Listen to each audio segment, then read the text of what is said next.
ॐ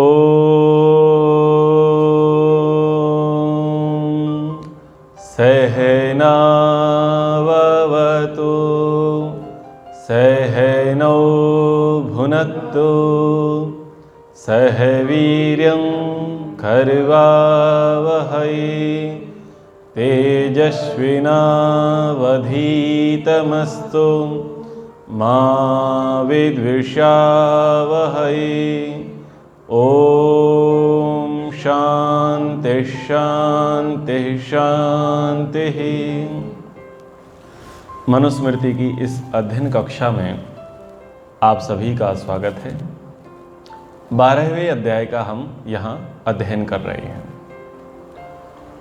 धर्म का ज्ञान प्राप्त करने के लिए प्रमाणों की महती आवश्यकता होती है। बिना प्रमाणों के हम धर्म को यथावत ठीक नहीं जान सकते।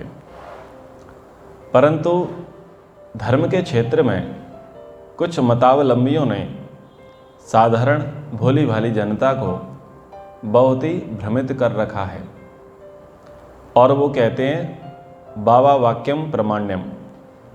हमारे बाबा जी ने जो कह दिया बस वही प्रमाणिक है और बाबा जी की बातों पर संदेह मत करो। उन्होंने जो कहा है वो ब्रह्म वाक्य है।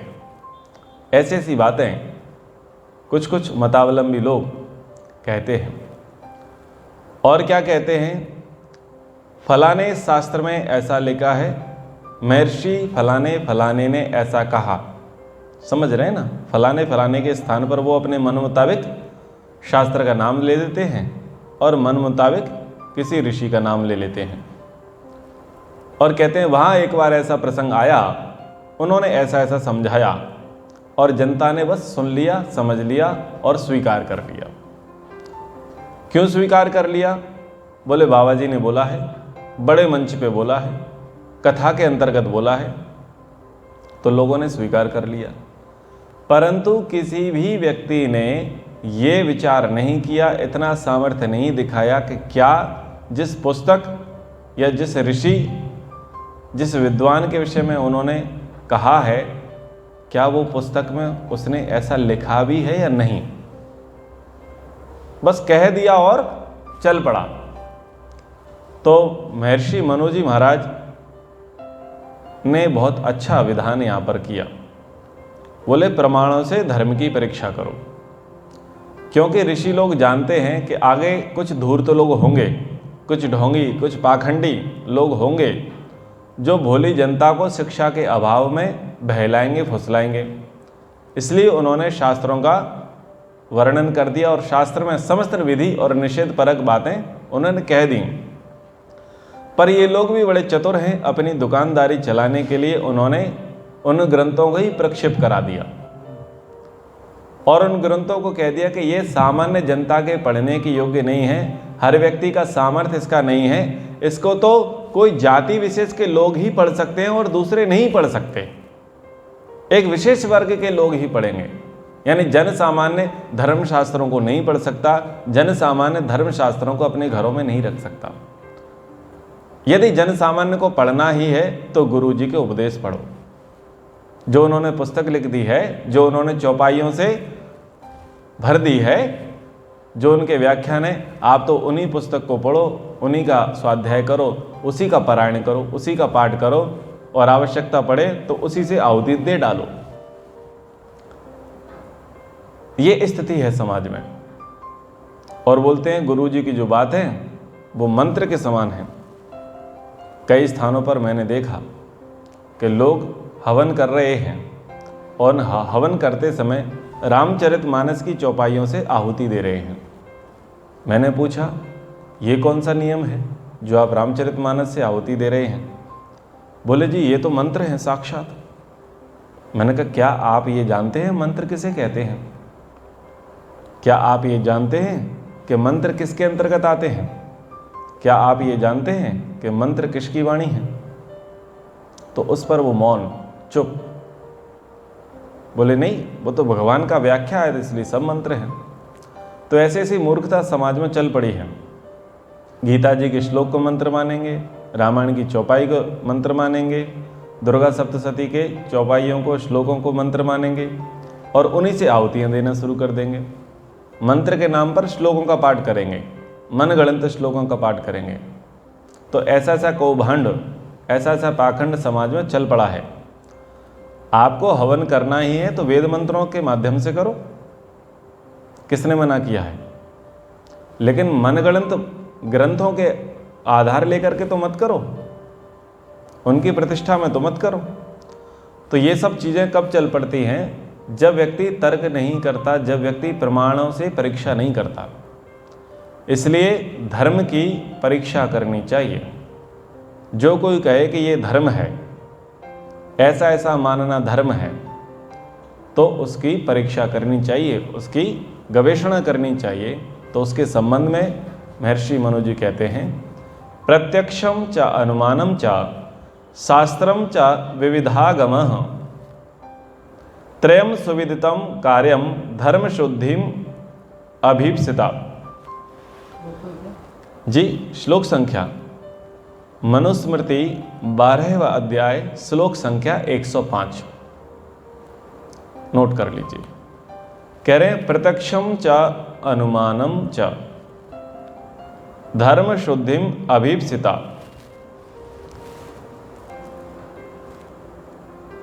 ठीक है, लिख लिया? ये कितना 6 मिनट पर 20 सेकंड 40 चल रहा है, 20 से एडिट करना है। ठीक है, थोड़ा एडिट करना पड़ेगा। तो मनुस्मृति के 12वें अध्याय का 105वां श्लोक है, प्रत्यक्षम च अनुमानम च शास्त्रम च विविधागमम त्रयम सुविदितम कार्यम धर्म शुद्धिम अभीप्सिता। महर्षि मनु जी कह रहे हैं, धर्म शुद्धिम अभीप्सिता, धर्म के वास्तविक स्वरूप को जानने वाले अभिलाषी मनुष्यजन, प्रत्यक्षम अनुमानम च विविध आगमम शास्त्रम, प्रत्यक्ष प्रमाण, अनुमान प्रमाण और वेद एवं विविध वेद मूलक शास्त्र प्रमाण यानी आगम प्रमाण यानी शब्द प्रमाण, त्रय सुविदितम कार्यम, इन तीनों का अच्छी प्रकार ज्ञान करना चाहिए। जो भी व्यक्ति धर्म के वास्तविक स्वरूप को समझना चाहता है, प्रत्यक्ष प्रमाण, अनुमान प्रमाण और शब्द प्रमाण, इन 3 प्रमाणों को ठीक ठीक जान करके, इन तीनों प्रमाणों की कसौटी पर कस के जिसको धर्म बताया जा रहा है उसकी गवेषणा करनी चाहिए। तो प्रसंग अनुसार प्रत्यक्ष प्रमाण किसे कहते हैं? जिसको हम प्रत्यक्ष कर लेते हैं आँखों से, कानों से, नासिका से, रसना से, हाथों से। जो 5 हमारी ज्ञानेंद्रियां हैं, उन ज्ञानेंद्रियों से जिस जिस विषय को हम प्रत्यक्ष कर लेते हैं, अनुभूत कर लेते हैं, उसको बोलते हैं प्रत्यक्ष। महर्षि जी लिखते हैं न्याय दर्शन में, इंद्रियार्थ सन्निकर्षोत्पन्नम ज्ञानम अव्यपदेशम अव्यविचारी व्यवसायात्मकम प्रत्यक्षम। न्याय दर्शन अध्याय 1 आहनेक 1 सूत्र संख्या 4, जिसमें उन्होंने प्रत्यक्ष प्रमाण की परिभाषा बताई है। जो श्रोत्र अर्थात कान, त्वचा यानी जो हम स्पर्श करते हैं हाथों से, चक्षु नेत्र, जिह्वा जीभ, घ्राण नासिका, इनके क्या विषय हैं? शब्द, स्पर्श, रूप, रस, गंध। इनके अव्यहित अर्थात आवरण रहित संबंध होता है। इन गुणों का इन विषयों से आवरण रहित संबंध होता है। इंद्रियों के साथ मन का और मन के साथ आत्मा के संयोग से जो ज्ञान उत्पन्न होता है उसको प्रत्यक्ष कहते हैं। विषय का संबंध बना इंद्रिय से, इंद्रिय का संबंध हुआ मन से और मन का संबंध हुआ आत्मा से, तो इस प्रकार से ज्ञान होता है। हम किसी वस्तु का ज्ञान करना चाहते हैं तो हम संकेत करेंगे मन को, मन संकेत करेगा इंद्रियों को और इंद्रियां विषयों तक जाएंगी। विषयों तक जाकर के वो वापस रिपोर्ट देंगे मन को और मन रिपोर्ट करेगा आत्मा को। तो इस प्रकार से आत्मा को ज्ञान होता है। तो इनके संयोग से जो ज्ञान उत्पन्न होता है उसको बोलते हैं प्रत्यक्ष। परंतु जो व्यपदेश अर्थात संज्ञा संजी के संबंध से उत्पन्न होता है वह ज्ञान ना हो। जैसा किसी ने किसी से कहा कि तू जल ले आ, वह लाके उसके पास धर के बोला कि यह जल है, परंतु वहाँ जल इस दो अक्षरों की संज्ञा वाले व मंगवाने वाला नहीं देख सकता, किंतु जिस पदार्थ का नाम जल है वही प्रत्यक्ष होता है। और जो शब्द से ज्ञान उत्पन्न होता है वह शब्द प्रमाण का विषय है। अव्यभिचारी, जैसे किसी ने रात्रि में खंबे को देख के पुरुष का निश्चय कर लिया, जब दिन में उसको देखा तो रात्रि का पुरुष ज्ञान नष्ट होकर स्तंभ ज्ञान रहा। ऐसे विनाशी ज्ञान का नाम व्यभिचारी है। और फिर कहा व्यवसायात्मकम, किसी ने दूर से नदी का बालू को देख के कहा कि वहाँ वस्त्र सूख रहे हैं, जल है व और कुछ और। वह देवदत्त खड़ा है या यज्ञदत्त, जब तक एक निश्चय न हो तब तक वह प्रत्यक्ष ज्ञान नहीं है। किंतु जो अव्यपदेश्य है, अव्यभिचारी है और निश्चयात्मक ज्ञान है उसी को प्रत्यक्ष प्रमाण कहेंगे। प्रत्यक्ष प्रमाण की परिभाषा करने के बाद, व्याख्या करने के बाद अनुमान प्रमाण के विषय में बोले। अथ तत्पूर्वकम त्रिविधम अनुमानम पूर्वत शेषवत सामान्यतो दृष्टचा। जो प्रत्यक्ष पूर्वक अर्थात जिसका कोई एक देश व संपूर्ण द्रव्य किसी स्थान व काल में प्रत्यक्ष हुआ हो, उसका दूर देश से सहचारी एक देश के प्रत्यक्ष होने से अदृष्ट अवयवी का ज्ञान होने को अनुमान कहते हैं। जैसे पुत्र को देख के पिता, पर्वत आदि में धुएं को देख के अग्नि का, जगत में सुख दुख देख के पुनर्जन्म का ज्ञान होता है। यह अनुमान तीन प्रकार का है। एक है पूर्ववत, जैसे बादलों को देख के वर्षा का, विवाह को देख के संतान उत्पत्ति का, पढ़ते हुए विद्यार्थी को देख के विद्या होने का निश्चय होता है, आदि आदि। जहाँ जहाँ कारण को देख के कार्य का अनुमान हो, कार्य का ज्ञान हो, उसको कहते हैं पूर्ववत। दूसरा है शेषवत, जहाँ कार्य को देख के कारण का ज्ञान हो, पुत्र को देख के पिता का, सृष्टि को देख के अनादि कारण सृष्टि में रचना विशेष देख के कर्ता ईश्वर का, और दुख सुख देख के पाप पुण्य के आचरण का ज्ञान होता है। इसे शेषवत कहते हैं। और तीसरा है सामान्य तो दृष्ट, जो कोई किसी का कार्य कारण ना हो परंतु किसी प्रकार का एक साधर्म एक दूसरे के साथ हो। जैसे कोई भी बिना चले दूसरे स्थान को नहीं जा सकता, वैसे ही दूसरों का भी स्थानांतर में जाना बिना गमन आगमन के कभी नहीं हो सकता। अनुमान शब्द का यही अर्थ है। अनु अर्थात प्रत्यक्ष से पश्चान्मीयते जायते येन तद अनुमानम, जो प्रत्यक्ष के पश्चात उत्पन्न हो। जैसे धुएं को प्रत्यक्ष देखे बिना अदृष्ट अग्नि का ज्ञान कभी नहीं हो सकता। तो इस प्रकार से ये अनुमान के विषय में कहा। अब तीसरा प्रमाण है शब्द। उसके लिए न्याय दर्शन में सूत्र आया आप्तोपदेशः शब्द।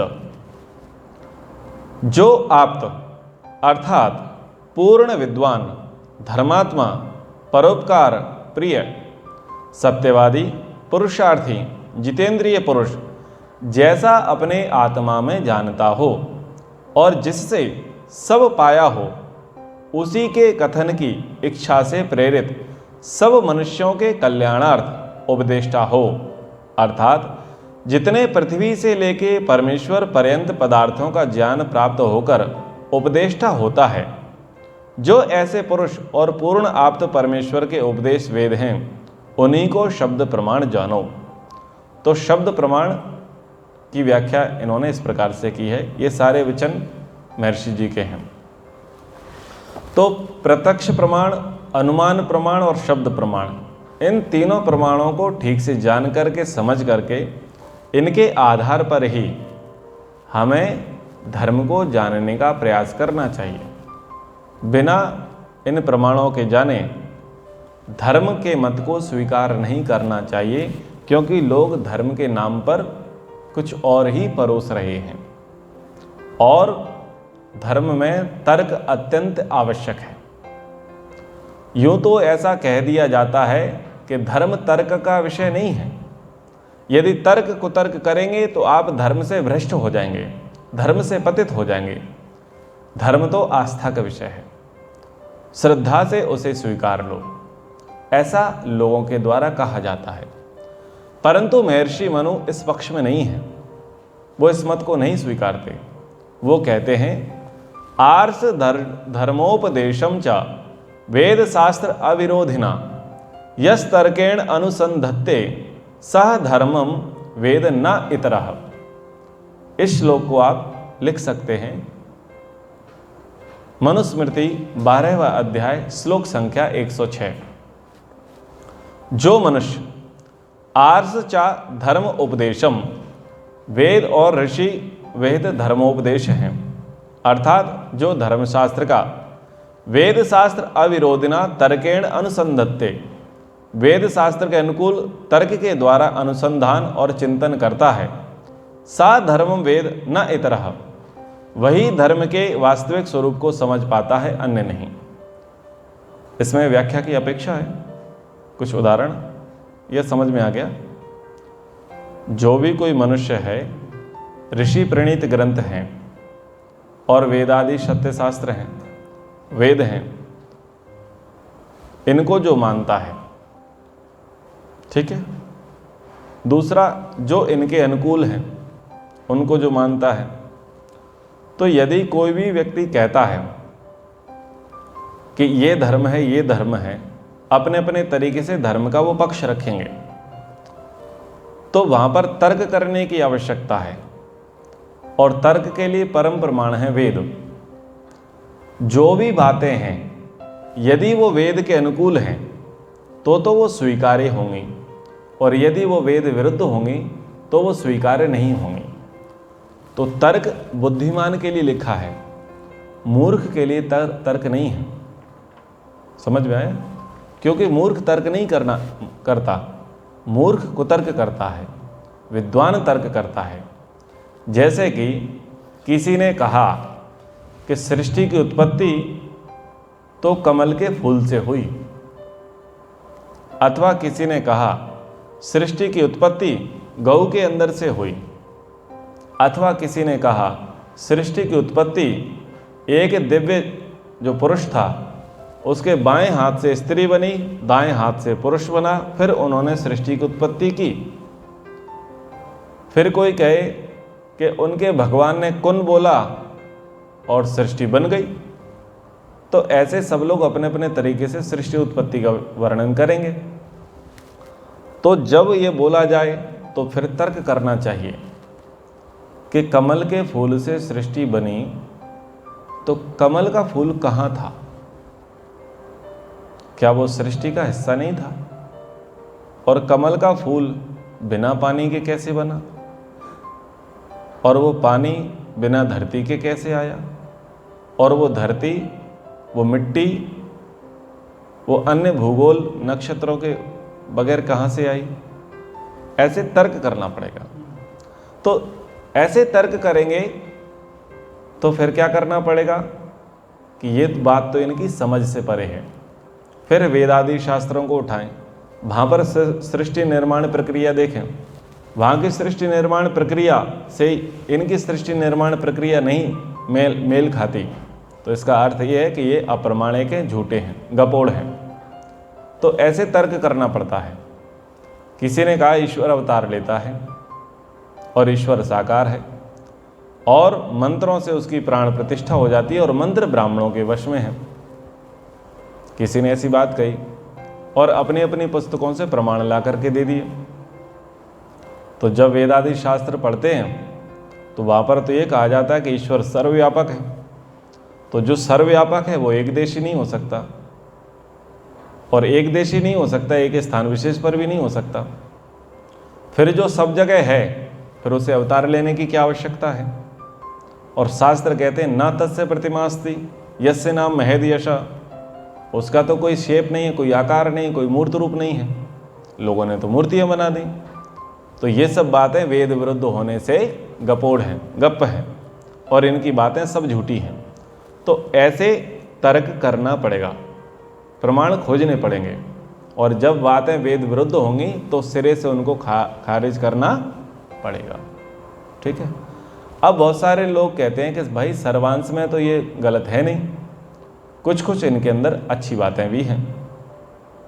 ठीक है, अच्छी बातें हम स्वीकार करते हैं, बुरी बातें आप स्वीकार लो कि उसके अंदर बुरी बातें हैं।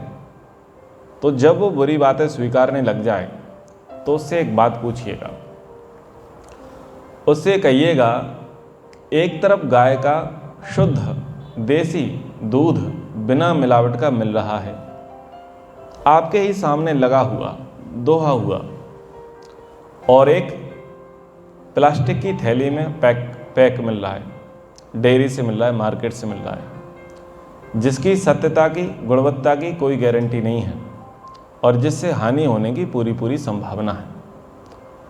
उसी रेट में गाय का दूध भी मिल रहा है और उसी रेट में पॉलीथीन में पैक दूध भी मिल रहा है। आप कौन सा लेना पसंद करेंगे? गाय का ताज़ा दूध, मिलावट रहित, शुद्ध, वो लेना पसंद करेंगे। तो फिर शुद्ध लो, देसी लो, ताज़ा लो, अच्छा लो, यानी वेद को पढ़ो। वेद शास्त्र ऐसे ही हैं, शुद्ध, देशी, ताज़ा, मिलावट रहित। और अन्य जो ग्रंथ बन पड़े हैं गपोड़े, ये पॉलीथीन पैकेट है जिसमें कुछ न कुछ मिला दिया गया है और फिर वो मार्केट में चला दिए गए हैं। एक तरफ अच्छी खीर मिल रही हो, अब लोग ये कहते हैं कि भाई आप दोषों को देखते हैं, कमियों को देखते हैं, क्या पूरा का पूरा ग्रंथ झूठा है? तो ऐसे व्यक्ति को बढ़िया खीर बनाएं। ऐसे व्यक्ति के लिए खीर बना करके उसे आमंत्रित किया जाए। आमंत्रित करने के पश्चात उसको बोलें कि लो खीर खाइए। जैसे ही खीर खाने के लिए वो तैयार हो तो आप उसे बोलिए खीर कैसी दिख रही है? वो कहेगा इसमें ड्राई फ्रूट पड़े हैं, इसका कलर पीला सा पड़ गया है, यानी अच्छा पकाया हुआ है, गाय के दूध की खीर है, चावल की गुणवत्ता भी अच्छी है और सुगंधी भी अच्छी आ रही है। बोले अच्छी आ रही है? हाँ, इसमें मात्र हमने 1 बूंद साइनाइड मिलाया है, बाकी तो सर्वांश में खीर अच्छी है, आप खा लीजिए। तो क्या खाना पसंद करेंगे? क्यों नहीं करेंगे? क्योंकि उसके अंदर जहर है, मिलावट है, दोष है, कमी है। तो बस ये जो अन्य शास्त्र हैं जिनको शास्त्र की उपमा दी जा रही है, वो शास्त्र तो है नहीं है, जो अन्य पुस्तकें हैं, पोथियां हैं, वो ऐसे ही हैं। हम मानते हैं उनमें बहुत सारी अच्छी बातें हैं, लेकिन उसमें कहाँ कितने अंशों में जहर मिला है ये जन सामान्य उसे समझ नहीं पाता और उसे खा करके वो अपना नुकसान ही करता है, जैसे विष मिली हुई खीर को खा करके व्यक्ति अपना नुकसान कर बैठता है। इसलिए उनको सर्वथा त्याग देना ही अच्छा है। ठीक है, आ गया सभी को समझ में ये प्रसंग? आगे चलते हैं। अब कह रहे हैं अनाम ना तेषु धर्मेषु कथम स्याद इति चेद भवेत् यम सृष्टा ब्रह्मणा ब्रूयुः सा धर्मम स्याद शंकितः। कह रहे अनाम ना तेषु धर्मेषु, इस शास्त्र में जिन धर्मों का उल्लेख नहीं हुआ है उनमें कथम स्यात् इति चेत भवेत्, किस आचरण को धर्म माना जाए, यदि ऐसी जिज्ञासा उपस्थित हो तो शिष्टाः ब्राह्मणाः यम ब्रूयुः, वेदादि शास्त्रों के जो धार्मिक आप्त विद्वान हैं जिस आचरण को वो धर्म कहें, सह अशंकितः धर्मः स्यात्, वही संदेह रहित धर्म जानना चाहिए। ये है उदारता। महर्षि दयानंद जी ने जब वेद भाष्य किए, सत्यार्थ प्रकाश आदि ग्रंथ लिखे, तो उन्होंने ये नहीं कहा कि जो मैं कह रहा हूँ वही अंतिम है। उन्होंने कहा कि यदि आपको लगता है कि इससे मुझ में, इसके लेखन में मेरे से कोई त्रुटि हो गई हो, तो आप तर्क प्रमाण के साथ अपना पक्ष प्रस्तुत करें और जो सत्य होगा उसे स्वीकार कर लिया जाएगा। ऐसा महर्षि जी भी लिखते हैं। तो इसको बोलते हैं विद्वान का बड़प्पन। तो यहाँ पर महर्षि मनु जी का बड़प्पन यही है। वो कह रहे हैं कि इस शास्त्र में जिन धर्मों का उल्लेख नहीं हुआ, मान लीजिए यदि मेरे से किसी धर्म का यानी किसी कर्तव्य कर्म का उल्लेख करना छूट गया हो और फिर ऐसा भाव आ जाए कि किसे धर्म माना जाए, अगर मेरी व्याख्या ठीक ठीक पूरी पूरी समझ में ना आए और थोड़ा संशय बन जाए कि किसे धर्म माना जाए, ऐसी जिज्ञासा यदि आपके सामने आ जाए, उपस्थित हो जाए, तो वेद शास्त्रों के जो धार्मिक आप तो विद्वान हैं उनके पास जावे और वो जिस आचरण को धर्म कहें उसको बिना शंका किए स्वीकार लेवें। इतनी बड़ी साक्षी महर्षि मनु जी देते हैं। इसको बोलते हैं बड़प्पन विद्वानों का। ठीक है। तो धार्मिक शिष्ट विद्वान कैसे होंगे? जिनकी बात माननी है। अगर यहाँ धर्मशास्त्र से समझ में नहीं आया तो ऐसा कौन विद्वान होगा? उसके लिए कह रहे हैं धर्मेणाधिगतो यस्तु वेद सपरिव्रीहणः ते शिष्टा ब्राह्मणा जेयः श्रुति प्रत्यक्ष हेतवः। यही तो धर्मेण संपरिव्रीहणः वेदः अधिगता, जिन्होंने निर्धारित ब्रह्मचर्य आश्रम की विधि पूर्वक वेदांगों का अध्ययन किया है। जिन ब्राह्मणों ने, जिन विद्वानों ने निर्धारित समय में ब्रह्मचर्य, तप, श्रद्धापूर्वक गुरु के सानिध्य में रह करके लंबे समय तपस्या करने के बाद वेदों का अध्ययन किया और वेदों के साथ वेदांगों का भी अध्ययन किया। ठीक है।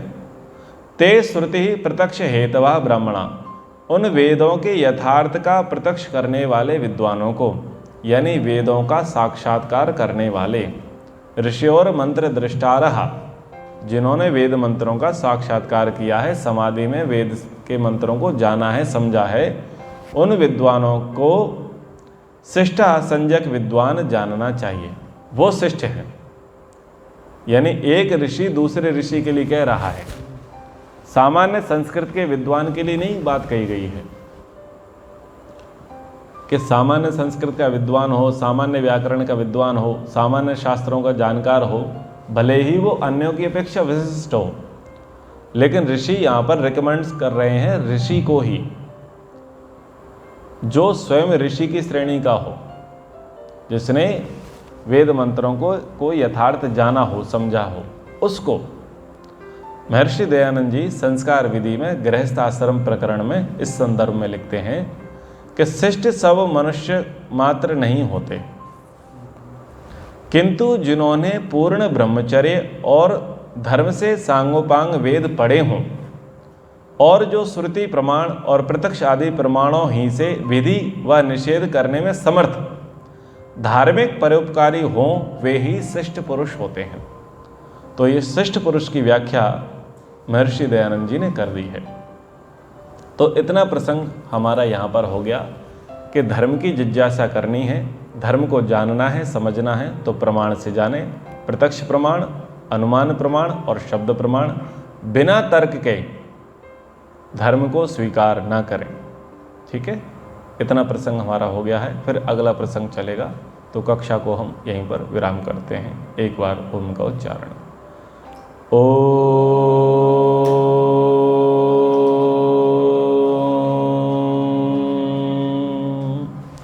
सर्वेभ्यो नमः। सबको सादर नमस्ते जी।